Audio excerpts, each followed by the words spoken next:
2026లో EV కొనాలా, hybrid కొనాలా? మీరు ఈ రోజు 20 లక్షల రూపాయలు లేదా 25 లక్షలు ఖర్చు చేసి కొత్త కారు కొనాలని అనుకుంటున్నారని ఊహించుకోండి. షోరూమ్ కి వెళ్తే ఒక సేల్స్ ఎగ్జిక్యూటివ్ ఈవీ తీసుకోండి సార్, ఇదే భవిష్యత్తు అంటారు. అదే సమయంలో టయోటా, హోండా వంటి వరల్డ్ జైంట్ కంపెనీస్ మాత్రం హైబ్రిడ్ కార్సే అసలైన పరిష్కారం అని చెబుతున్నాయి. ఇప్పుడు అసలు ప్రశ్న, ఎవరిని నమ్మాలి? ఒకవేళ ఈవీలే భవిష్యత్ అయితే ప్రపంచంలోని అతిపెద్ద కార్ మేకర్ కంపెనీస్ టయోటా ఎందుకు ఇప్పటికీ పూర్తిగా ఈవీల పైన ఆధారపడలేదు? మరి హైబ్రిడ్ టెక్నాలజీ అంత గొప్పదైతే టెస్లా ఎందుకు దాన్ని దాదాపు పూర్తిగా పక్కన పెట్టింది? ఇంకా ఆశ్చర్యకరమైన విషయం ఏంటంటే కొన్ని హైబ్రిడ్ కార్స్ సిటీలో లీటర్ పెట్రోల్ తో 25 నుంచి 30 కిలోమీటర్లు ప్రయాణిస్తున్నాయి. అదే టైంలో కొన్ని ఈవీలు కిలోమీటర్ కి కేవలం ₹1 ఖర్చుతో నడుస్తున్నాయి. అంటే అసలు విన్నర్ ఎవరు? ఈవీనా, హైబ్రిడా?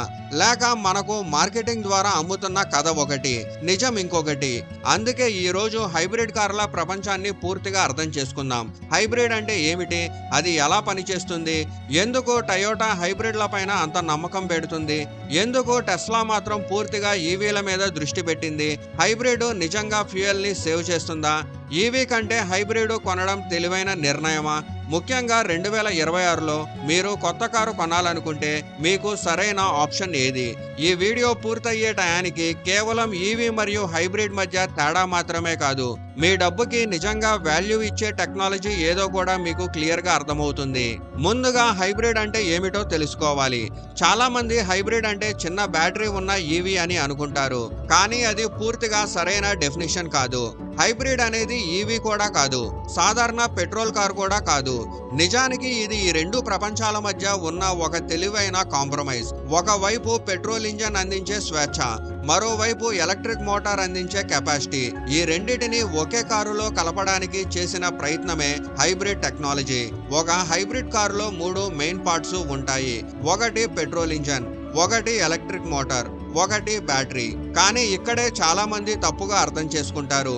ఈవీలో ఉన్నట్లు హైబ్రిడ్ బ్యాటరీని మీరు బయట నుంచి ఛార్జ్ చేయాల్సిన అవసరం ఉండదు.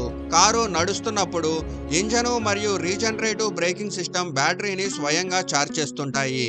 అంటే మీరు పెట్రోల్ నింపడం తప్ప మరో పని చేయాల్సిన అవసరం ఉండదు. అదే హైబ్రిడ్ టెక్నాలజీ యొక్క అతిపెద్ద బలం. ఇప్పుడు ఒకసారి ఊహించండి, మీరు సిటీ ట్రాఫిక్ మధ్యలో నెమ్మదిగా ప్రయాణిస్తున్నారు. ప్రతి కొన్ని మీటర్లకు ఒకసారి బ్రేక్ వేయాల్సి వస్తుంది. ఇలాంటి పరిస్థితుల్లో సాధారణ పెట్రోల్ కారు ఎక్కువ ఫ్యూయల్ ని వేస్ట్ చేస్తుంది, ఎందుకంటే ఇంజన్ కంటిన్యూస్ గా పనిచేస్తూనే ఉంటుంది. కానీ హైబ్రిడ్ కారులో కంప్యూటర్ ఒక తెలివైన నిర్ణయం తీసుకుంటుంది.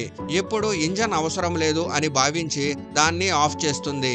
కారు కేవలం ఎలక్ట్రిక్ మోటార్ సహాయంతో ముందుకు కదులుతుంది. అందుకే హైబ్రిడ్ కార్లు సిటీలో అద్భుతమైన మైలేజ్ ని ఇవ్వగలుగుతున్నాయి. మరి ఈ టెక్నాలజీ నిజంగానే అంత ఎఫెక్టివ్ గా ఉందా? దీనికి సమాధానం అవును. ఎగ్జాంపుల్ గా Maruti Grand Vitara strong hybrid లేదా టయోటా హైరైడర్ స్ట్రాంగ్ హైబ్రిడ్ వంటి కార్స్ ని తీసుకుంటే ఇవి రియల్ వరల్డ్ లో కూడా 22 నుంచి 27 kmpl వరకు మైలేజ్ ఇవ్వగలుగుతున్నాయి. ఒకసారి ఆలోచించండి, ఇదే సైజులో ఉన్న చాలా పెట్రోల్ ఎస్యూవీలు 12 నుంచి 15 kmpl మధ్య మైలేజ్ ఇస్తుంటే హైబ్రిడ్ దాదాపు రెట్టింపు మైలేజ్ ని అందిస్తున్నాయి. అందుకే వరల్డ్ వైడ్ గా లక్షలాది మంది హైబ్రిడ్లని ఎంచుకుంటున్నారు. అయితే ఇక్కడే ఒక ఇంట్రెస్టింగ్ ప్రశ్న వస్తుంది. ఒకవేళ హైబ్రిడ్లు అంత మంచివైతే టెస్లా ఎందుకు వాటిని పట్టించుకోవడం లేదు? మరోవైపు టయోటా ఎందుకు పూర్తిగా ఈవీల వైపు వెళ్లడం లేదు? దీనికి ఆన్సర్ తెలుసుకోవాలంటే వరల్డ్ ఆటోమొబైల్ ఇండస్ట్రీలో జరుగుతున్న పెద్ద స్ట్రాటజిక్ పోరాటాన్ని అర్థం చేసుకోవాలి. టెస్లా దృష్టిలో ఫ్యూచరు పూర్తిగా ఎలక్ట్రిక్. వారి ఆలోచన చాలా సింపుల్. పెట్రోల్ ఇంజన్ అనే భాగాన్ని పూర్తిగా తొలగించేయాలి, బ్యాటరీ, మోటార్ మాత్రమే ఉండాలి. దీంతో వెహికల్ స్ట్రక్చర్ సింపుల్ గా మారుతుంది, మెయింటెనెన్స్ ఖర్చులు తగ్గుతాయి, అలాగే పర్ఫార్మెన్స్ కూడా పెరుగుతుంది. మరోవైపు టయోటా మాత్రం ప్రపంచాన్ని వేరే యాంగిల్లో చూస్తుంది. వారి అభిప్రాయం ప్రకారం ప్రతి దేశం ఒకే లెవెల్లో లేదు. అమెరికా, చైనా లేదా యూరోప్ లో ఈవీలు వేగంగా పెరగచ్చు, కానీ ఇండియా, ఆఫ్రికా, సౌత్ ఏషియా వంటి ప్రాంతాల్లో ఇంకా ఛార్జింగ్ ఇన్ఫ్రాస్ట్రక్చర్ లిమిటెడ్ గానే ఉన్నాయి. ఇలాంటి పరిస్థితుల్లో హైబ్రిడ్ ఒక ప్రాక్టికల్ పరిష్కారం అని టయోటా నమ్ముతుంది. ఇప్పుడు చాలా మంది బయ్యర్స్ చూసే మొదటి పాయింట్ గురించి మాట్లాడుకుందాం. అదే రన్నింగ్ కాస్ట్. ఎందుకంటే ఈ రోజు పెట్రోల్ ప్రైజెస్ చూస్తే ఎవరైనా ఫ్యూయల్ ఖర్చు గురించి ఆలోచించక మానరు. చాలా మంది ఈవీస్ కిలోమీటర్ కి కేవలం 1 లేదా 2 రూపాయల ఖర్చుతో నడుస్తాయని చెప్తారు. ఇది చాలా వరకు నిజమే. ముఖ్యంగా ఇంట్లో చార్జ్ చేసుకునే వారికి ఈవీ రన్నింగ్ కాస్ట్ చాలా తక్కువగా ఉంటుంది. కానీ ఇక్కడే చాలా మంది ఒక ముఖ్యమైన విషయాన్ని మర్చిపోతారు. ప్రతి ప్రయాణం సిటీలోనే జరగదు. ప్రతి ఛార్జింగ్ ఇంట్లోనే జరగదు. మీరు లాంగ్ ట్రిప్ కి వెళ్తే ఫాస్ట్ చార్జర్స్ ను ఉపయోగించాల్సి వస్తుంది. అక్కడ ఎలక్ట్రిక్ ప్రైస్ ఎక్కువగా ఉంటుంది. దీంతో ఈవీ రన్నింగ్ కాస్ట్ కూడా పెరుగుతుంది. మరోవైపు హైబ్రిడ్ కార్స్ సాధారణంగా కిలోమీటర్ కి 3 రూపాయల నుంచి 4 రూపాయల మధ్య ఖర్చుతో నడుస్తాయి. కాబట్టి అవును, ఈవీ ఇంకా చీప్ గానే ఉంటుంది. కానీ చాలా మంది ఊహించినంత భారీ తేడా మాత్రం ఉండదు. అయితే రన్నింగ్ కాస్ట్ కంటే కూడా ముఖ్యమైన విషయం ఇంకోటి ఉంది. అది కన్వీనియన్స్, అంటే కంఫర్ట్. నిజం చెప్పాలంటే 20 లేదా 25 లక్షలు ఖర్చు చేసి కారు కొనేవాళ్ళు కేవలం మైలేజ్ కోసం మాత్రమే కొనరు. వారికి ఫ్రీడమ్ కావాలి. ఎప్పుడు కావాలంటే అప్పుడు బయలుదేరే అవకాశం కావాలి. ఎక్కడికైనా వెళ్ళగలగాలి. ఇక్కడే హైబ్రిడ్ కార్లు తమ అసలు బలాన్ని చూపిస్తాయి. హైబ్రిడ్ కార్స్ కి ఉన్న అతిపెద్ద ప్రయోజనం ఇదే. ఎందుకంటే హైబ్రిడ్ కు కావాల్సింది కేవలం పెట్రోల్ మాత్రమే.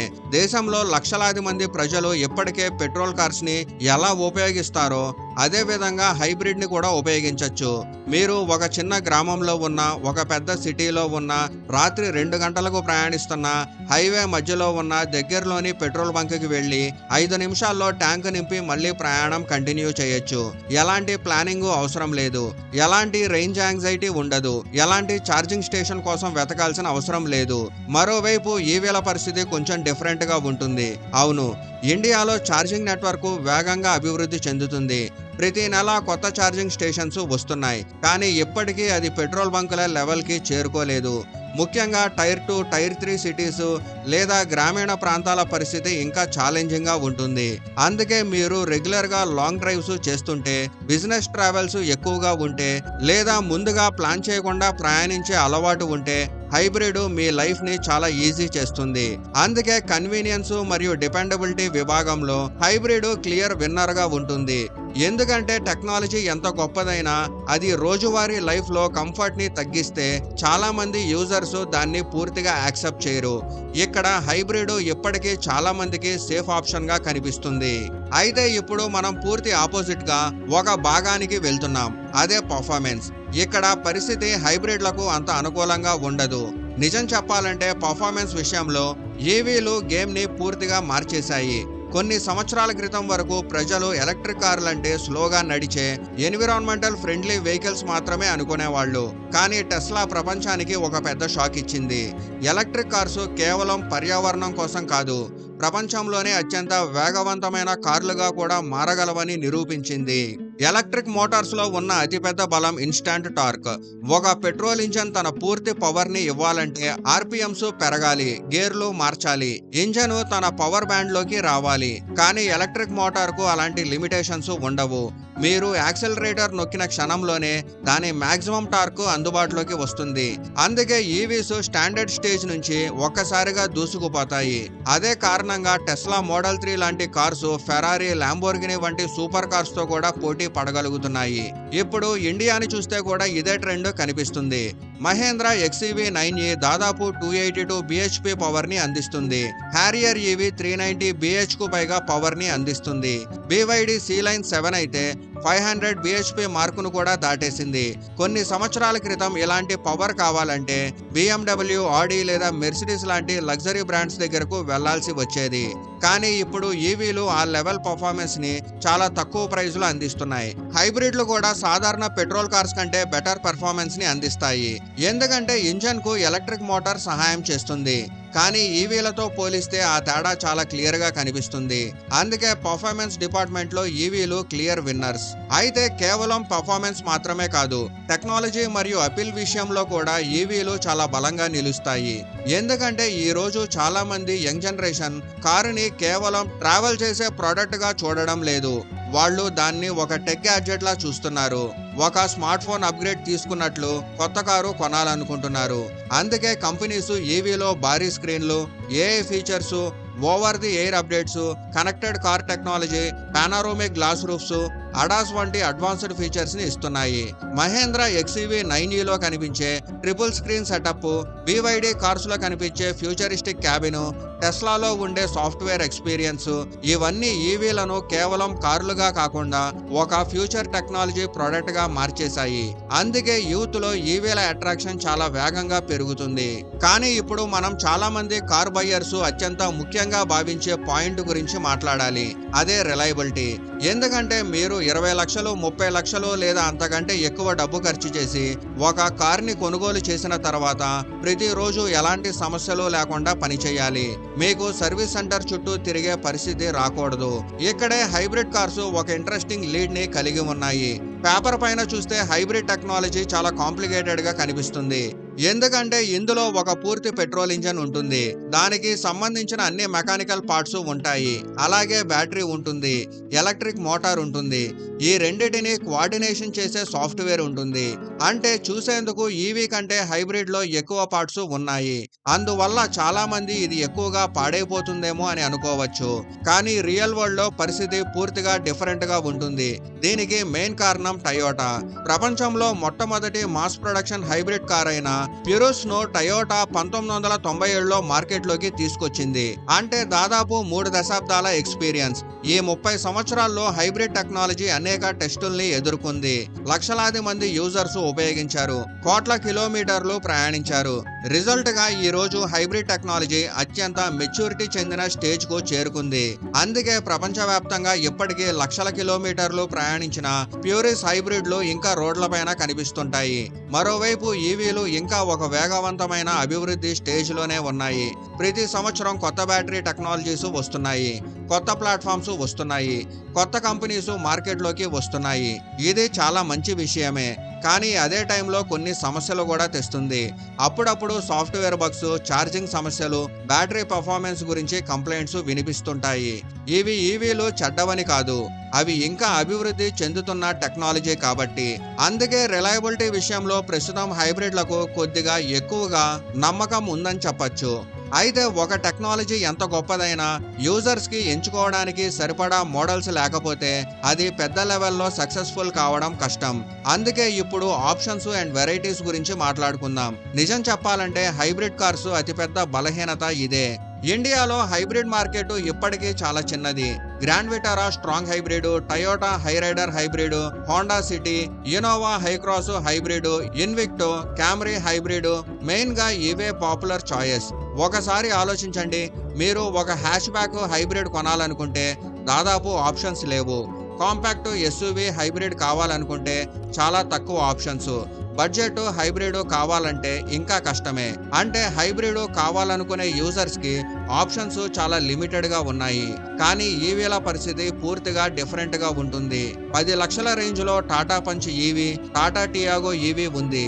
15 నుంచి 20 లక్షల మధ్యలో అనేక ఆప్షన్స్ ఉన్నాయి. 20 నుంచి 30 లక్షల మధ్యలో మహేంద్ర, MG, BYD వంటి బ్రాండ్స్ ఉన్నాయి.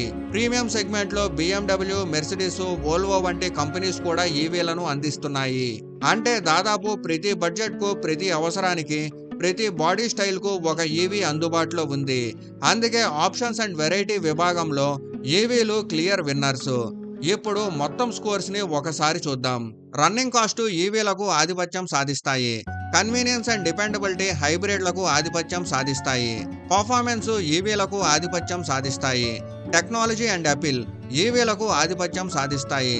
రిలయబిలిటీ హైబ్రిడ్లకు ఆధిపత్యం సాధిస్తాయి. ఆప్షన్స్ అండ్ వెరైటీస్ ఈవీలకు ఆధిపత్యం సాధిస్తాయి. సాధారణంగా చూస్తే ఈవీలు కొద్దిగా ముందున్నట్లు కనిపిస్తాయి. కానీ ఇక్కడ ఒక విషయం గుర్తుంచుకోవాలి. ఈ వీడియో ఉద్దేశం ఈవీ గెలిచిందా, హైబ్రిడ్ గెలిచిందా అని చెప్పడం కాదు. ఎందుకంటే ఇది క్రికెట్ మ్యాచ్ కాదు. ఇది మీ డబ్బు, మీ అవసరాలు, మీ లైఫ్ స్టైల్ గురించి తీసుకునే నిర్ణయం. ఎగ్జాంపుల్ గా మీరు ఎక్కువగా సిటీలోనే ప్రయాణిస్తుంటే, ఇంట్లో ఛార్జింగ్ ఫెసిలిటీ ఉంటే తక్కువ రన్నింగ్ కాస్ట్ కావాలనుకుంటే, అడ్వాన్స్డ్ టెక్నాలజీని ఇష్టపడితే ఈవీ మీకు అద్భుతమైన చాయిస్ అవుతుంది.